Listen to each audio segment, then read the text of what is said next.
Hi everyone, Mike Stuchiner, Master Herbalist here with Z Natural Foods. And today's topic of discussion is going to be 5 of the most frequently asked questions that we get in regards to color and taste and texture of the different foods we sell, in regards to why there might be changes in those specific areas from batch to batch. So let's begin. Most popular question number 1, why does the color change in the products that I buy from batch to batch?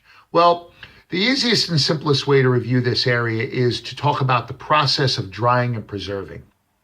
There are many ways to naturally dry and preserve a food, whether it's low temperature drying, air drying, shade drying, or even go more high tech and go freeze drying, okay?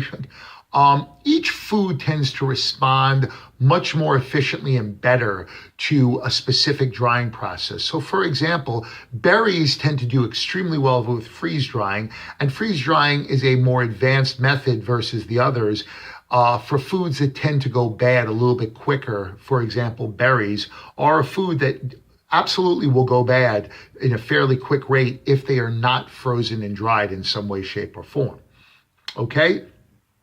Now, while the process of food goes through may be the same each time, the results may be a little bit different from time to time. And that really is mostly based on the product that you begin with. So if you're starting, let's just say, with strawberries that may be a little bit riper, a little bit more vibrant, and a little bit deeper in color, what you end up with color-wise after the freeze drying process will be very different from maybe strawberries that, let's say, start with a little bit of a lighter red color versus a super, super dark red color.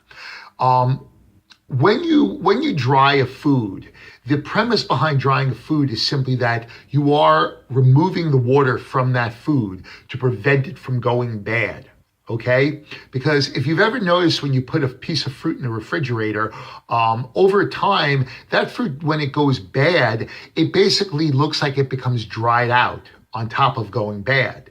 The reason why is because water in that fruit, if a fruit has water in it, which it naturally does, or a vegetable has water in it, which it naturally does, well, what ultimately ends up happening is that over time, it can produce fungus, it can produce bacteria, because the water is the area that encourages that type of growth. But when it's been dried and that factor has been removed, the chances of it becoming contaminated have become much, much, much less. Okay, so again, when you start with a fresh fruit or vegetable, the color of that fruit or vegetable is going to be much brighter and vibrant. When you remove that water, it will dull the color a bit, because part of when you remove that water, some of those natural phytochemicals are going to be lost in that process, and that will dull down the color throughout the drying process. So those are the main reasons why from batch to batch you might see a little bit of a difference in the color consistency. Okay? Question number 2, I heard the fertility of the soil affects the plant's nutritional value. Is this really true? Well, there are a few different things that need to be looked at when we talk about and look at soil and the quality of soil, okay? First is to understand the type of soil being used and if it is the most conducive to grow that particular food. This is why Z Natural Foods does its best to try to find foods that are grown in the areas that they should be traditionally grown in and that they've always been grown in. For example, acerola naturally and traditionally grows in Brazil. Could you grow it in other places of warm climate? And of tropical climate? Absolutely. But in Brazil, it's been shown to produce the best and the most nutrient-dense acerola. So therefore, that is the reason why we source ours from Brazil.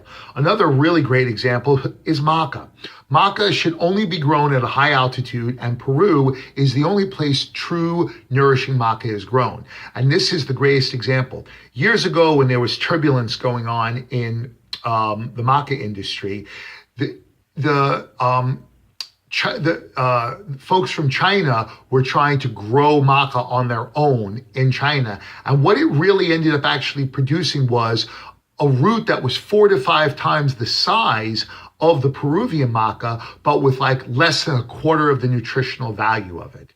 So you see, just because you can grow something in an area doesn't necessarily mean it's the most conducive place for it to grow. And it also means it may not necessarily be the best end result place for it to grow to get the most nourishing food that you can possibly get. Okay? This is actually an extremely popular reason why, okay, juices and extracts are more popular today than they've ever been when consuming foods and herbs. And the main reason for that is because even if it is grown in the most conducive area with the best soil, Mother Nature is known for her inconsistency, and each batch will be slightly different. No two maca roots are exactly alike. No two apples are exactly alike. No two oranges, no two anything are exactly alike from every single batch. So therefore, juice powders and extract powders are a great and simple way of being able to concentrate and control constituent levels in a full spectrum way, so you get a truly high dense, concentrated, nourishing food. Number 3, in terms of our top 5 most popular asked questions. Are nutritional values standardized? Well, I kind of started to go into that on question number 2, and now I'm going to finish it. We sell mostly whole food, juice, and full spectrum extracts, with a few exceptions like our curcumin and our rosemary extracts, which are both standardized. Ultimately, when you standardize a food or herb, essentially what you're doing is you're taking that buffer system away from the food, and now you no longer have what would be considered a perfectly well-balanced and perfectly safe food. A full spectrum extract or juice powder is by far the best way to produce a more consistent end product. This type of product, all constituents in that food are being concentrated, and you are not throwing off the natural balance of the food. And that's really important to understand. I'm not saying that there's not a place for standardized extracts, because there certainly is in herbalism, but for everyday use, full spectrum extracts, juice powders, or the whole food is always the best way to go. Question number 4. What is the difference between cultivated and wild harvested? This is actually a 2-part question. And I understand that wild harvested is more potent. Okay, is that true? Okay, so cultivated basically means it's been grown in a more controlled environment, okay? And like, for example, a farmland. Or, for example, you might even go as far as saying something like chlorella, like our chlorella is grown in sterilized stainless steel tanks. I would consider that more cultivated because it's controlled. The environment has been completely controlled, okay? Wild crafted means that it's grown in nature in an area native to where that food naturally grows. And there are several reasons why wild crafted is somewhat superior to cultivated foods and herbs. First, the land where the food is grown is usually respected by the local people and not messed with. The food simply grows at proper times, so the animals and people native to that area can use it as a source of nourishment and, most importantly, income. With wild crafting, there is no forcing it to grow, because people and animals native to the area understand and respect that only during specific times of year that area will produce the most nourishing and delicious foods from that specific tree or from that specific area. With wild crafting, there's never a need to be concerned about soil integrity, because nothing is being over-cultivated or, again, forced to grow, okay?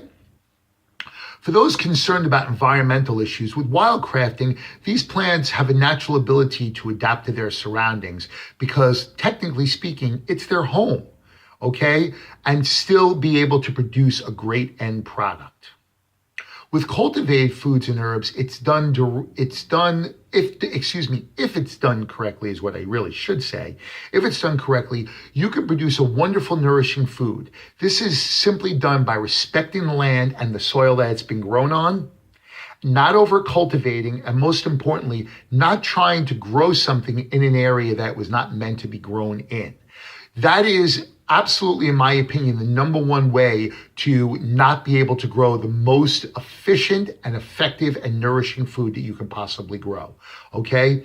Let's be honest, you can pretty much grow almost anything anywhere, but if it's not native to the area, chances are your results will be very much a failure. Very much like the example I gave with maca in China.